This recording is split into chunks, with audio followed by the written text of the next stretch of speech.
no aparelho, nós vamos precisar das seguintes variáveis: pressão no ponto 1, pressão no ponto 2, área do ponto 1 e a área do ponto 2.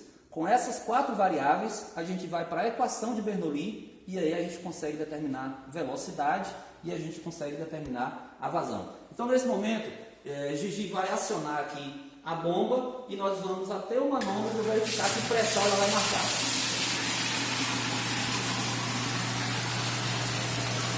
Então observe que a pressão nesse ponto aqui ela está marcando 0,4. Aqui está em kgf por centímetros a quadrado. Depois nós vamos fazer a conversão para newtons por metro quadrado, que é o sistema de Pascal. Então ele vai desligar a bomba e eu vou fazer a mudança agora. Então nós vamos trocar aqui. Então agora, pessoal, ó, eu tirei o conector do ponto 1 e vamos colocar na seção 2, que é uma seção que a velocidade aumenta. Eu reduzo o diâmetro, ocorre um aumento da velocidade. A nossa expectativa agora é que ao ligar o sistema, que essa pressão seja menor. Então, quanto menor o diâmetro, menor vai ser a pressão, porque tem mais perda de carga. Então, Gigi aciona de novo aí a bomba, para a gente ver. Espera ela estabilizar. Beleza. E aqui a gente observa, ó, que a pressão caiu. Ela estava em 0,4, agora ela está em 0,36. Então, agora nós temos uma pressão menor. Anota esse valor aí também. Beleza. Beleza, pessoal, então agora Gilmárcio está medindo aqui as seções, tá? A seção maior. Lembrando que nós vamos pegar aqui o diâmetro externo, mas como existe uma proporcionalidade nas duas seções, o material é o mesmo, então não vai ter problema nenhum, tá? Então ajustou, pronto, aí faz a leitura, deu aproximadamente 35, aproximadamente 35 milímetros. E na seção menor,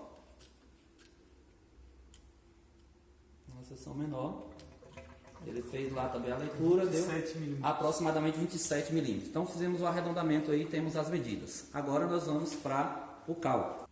Pode? Então, pessoal, com os dados que a gente achou do diâmetro 1 e do diâmetro 2, foram calculados através da fórmula πd ao quadrado sobre 4, encontramos as áreas. Então aqui está a área 1 e aqui está a área 2. Aqui também estão os dados de pressão. Aquele 0,4 que a gente achou em kgf por centímetro quadrado, multiplicamos por 10.000 e aí a gente passou para newtons por metro quadrado, que é a mesma coisa de Pascal, tá? Que é o sistema internacional, tem que estar na mesma unidade. Da mesma forma, para a pressão do ponto 2, que foi 0,36, multiplicado por 10.000, virou 33.600 newtons por metro quadrado. A gente sabe que através da equação da continuidade, como a gente não tem nenhum vazamento ali, que a vazão Q1, a vazão no ponto 1, ela é igual à vazão no ponto 2. E vazão é velocidade vezes área. Então, velocidade 1 vezes área 1 é igual a velocidade vezes área 2. Quando a gente pega aqui a equação de Bernoulli, e queria que a gente focasse nela aqui, a gente observa aqui alguns detalhes. O Z, que a gente tem as 3 variáveis, a cota piezométrica, a cota de posição e a cota cinética, a carga cinética. A cota de posição a gente corta porque está no mesmo nível, então o Z foi cortado aqui da equação. A gente tem P1, a gente tem o peso específico do líquido, que é a água, que é 10.000. A gente tem a gravidade, que nós vamos usar 9,8. E a gente tem aqui o P2, temos de novo o peso específico. E a gente não tem nem V1 nem V2. Matematicamente, eu não posso ficar com duas incógnitas numa mesma equação. Aí a gente pega aqui essa equação da continuidade, isola quem é V1, e aí eu acho V2 vezes área 2 sobre área 1. Portanto, onde eu tenho aqui V1, eu substituo por essa expressão. Então, o V1 dessa equação é substituído por essa expressão, porque eu tenho ele aqui que está me dizendo que é isso. Então, foi isso que nós fizemos. Substituímos o 4.000 por 10.000, o V2 agora virou essa expressão, o V1 virou essa expressão, que é V2 vezes a área 2, aqui está a área 2, dividido pela área 1, elevado ao quadrado, dividido por 19,6, que é 2 vezes 9,8. Da mesma forma, do outro lado, 3.600 dividido por 10.000, mais V2 ao quadrado dividido por 19,6. Bom, agora são operações matemáticas aqui, né? Fazendo a distributiva, eu tenho V2 ao quadrado, dividindo essa expressão e elevando ao quadrado, eu tenho 0,355, tudo isso dividido por 19,6. Aqui, novamente, tá? A mesma coisa. Eu tenho aqui, passar então os termos para cada lado. Então, eu passei aqui os termos que não têm incógnitas para esse lado de cá, então ficou 0,4 menos esse 0,36 estava mais para sul, para cá menos, então 0,4 menos 0,36 ficou 0,04.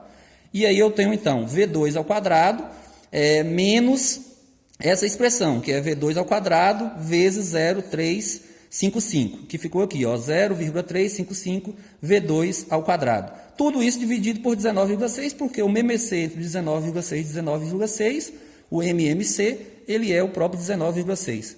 Isolando aqui o V2 e colocando na raiz quadrada, eu vou achar que a velocidade é 1,1 metros por segundo.